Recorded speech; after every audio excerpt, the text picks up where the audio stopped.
Hey Jelly Babes, welcome back to my channel. So today I'm going to be reviewing and demonstrating these three shape cards, these Moyra Shape cards that Alex from Nail Artisan kindly sent me for review.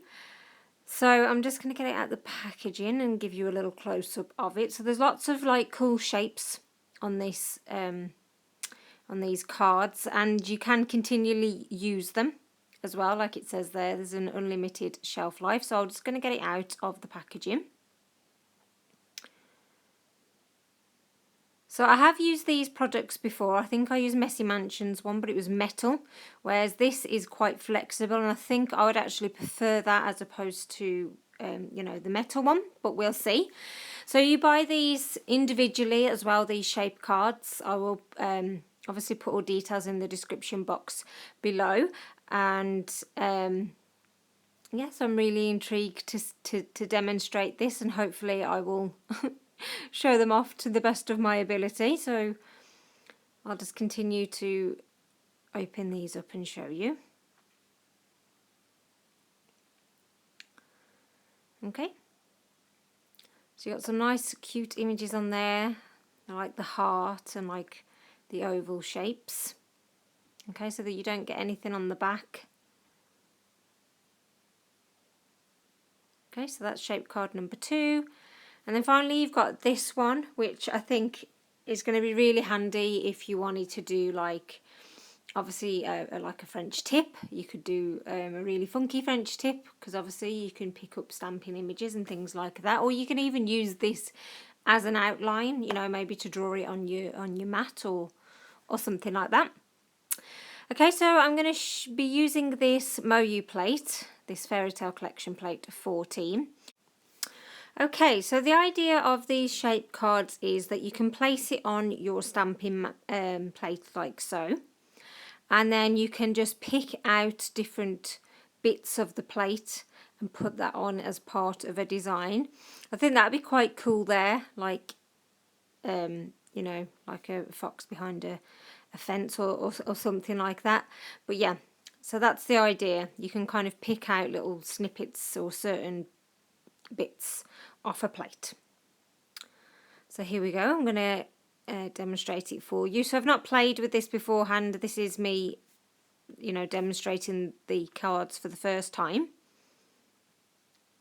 Okay, so you want to place it on like so. So that's not a very good first swatch. Does get my camera to focus. Okay, so I'm going to have to do that again. And this is how you clean it. This has just got like normal regular nail polish remover on, and obviously you can see it's quite stained. So if you get some acetone, it does reduce the staining. Although there may still be some stains, it doesn't really affect the actual card. Okay, so I had to take my glove off. I think it was making me slow, and therefore it had dried before I'd picked it up.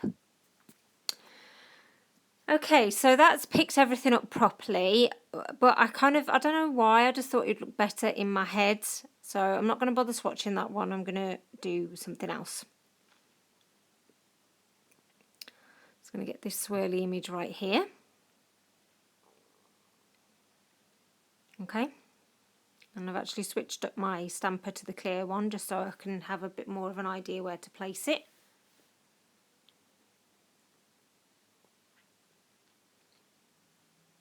Okay, so that doesn't look great, to be honest, because if you look at the actual shape card, it's meant to have like, is it scalloped, is that the right phrase, a scalloped look around it, whereas it's not working with this image.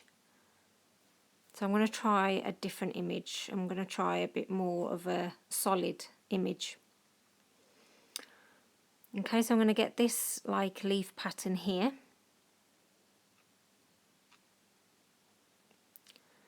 Okay, get it to pick up, so that's much better. You can see like the scalloped edge.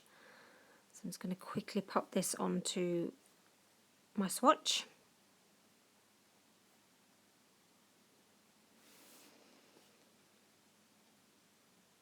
Okay, so you can see the edge much better, but to be honest, although I love this hollow powder and this hollow look, I think it's the wrong base for what I'm trying to show. The hollow is too distracting, I think. So I'm going to go and get some plainer swatch sticks and see if I can showcase it better that way.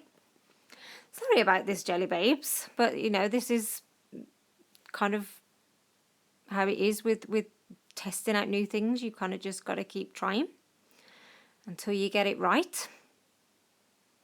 Okay, so I've got a bit more of a plainer base. And I think that showcases it much better. I mean, obviously I've just put it in the middle of the nail, but you can kind of choose to put the image wherever you want on the nail. But I do think it shows it off much better on a plainer base. Or maybe with the hollow I should have used a different stamping colour, maybe. But there you go. That's the first one done. So I think you do need like a bit more of a solid stamping image for these these cards to fully show off. They're kind of like, you know, I can't think today, my brain is so thingy. But yeah, I do think more solid works better. So you can do cool things like that, and you're just gonna experiment with it really. And what I like is that you do get, it's very crisp lines from using these shape cards, and you know, you haven't got to bother around cutting out tape or things like that. It's just there, sharp and crisp for you.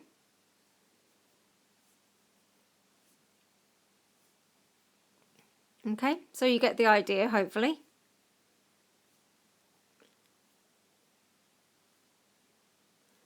So that's the first swatches off of this stamping shape card, which is number 3. So I think they look quite cool. What do you think? So this is shape card 2, and I'm going to be using, again, another Uber Chic plate. So I'm going to do, or attempt to do anyway, a lace heart. Oh, doesn't that look well cool? I like this. I didn't think I'd like this shape card as much as I do. Now, isn't that really cute? And you could like proper do double stamping with that as well and make it stand out. So I really like that one. So moving on, I'm using the vintage plate and taking this image here, and I'm going to try out this oval. Okay, so you can put this in the middle of the nail, but I think as well what's cool is you can do like, do you know, like a half moon, again, without any tape or anything like that. And you can have, you know, a bit of a cooler thing at the tip, sorry, you know, the start of your nail.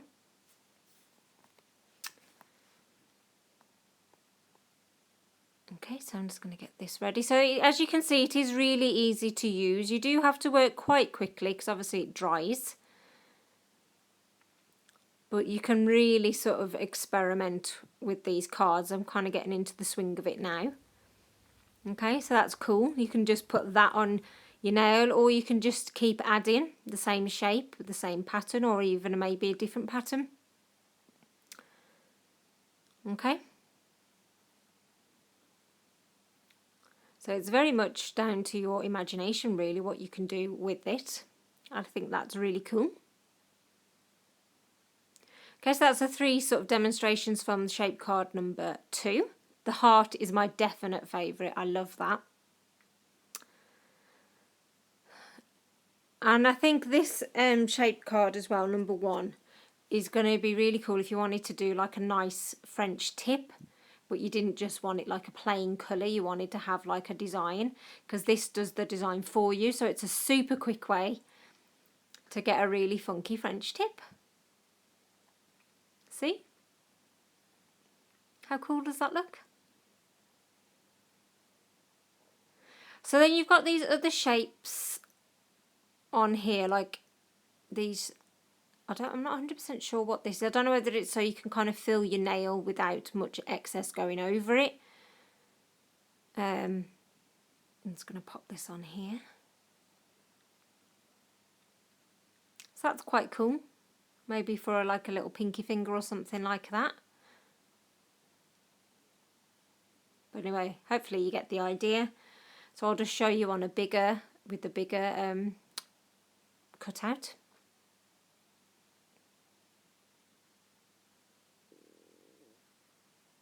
Like so. And again with these, maybe you can do it like an easier half moon, or you know, put it at the bottom of the nail. It's very much up to you, just experiment and see what you like. That kind of reminds me of a bit of like a funky pineapple. Okay, so those are my swatches for this shape card number 1. And I really like the French tip aspect to it. So here are the swatches all together. So I hope that you found this demonstration and review helpful. I think it's a very cool tool. It's very easy to use once you've found like the right stamping images. It's just a case of playing around with it and seeing what you like. So thank you to Alex for sending me it for review. Thank you so much for coming and checking it out. Please like, comment and subscribe if you haven't done so already. And until next time, bye Jelly Babes.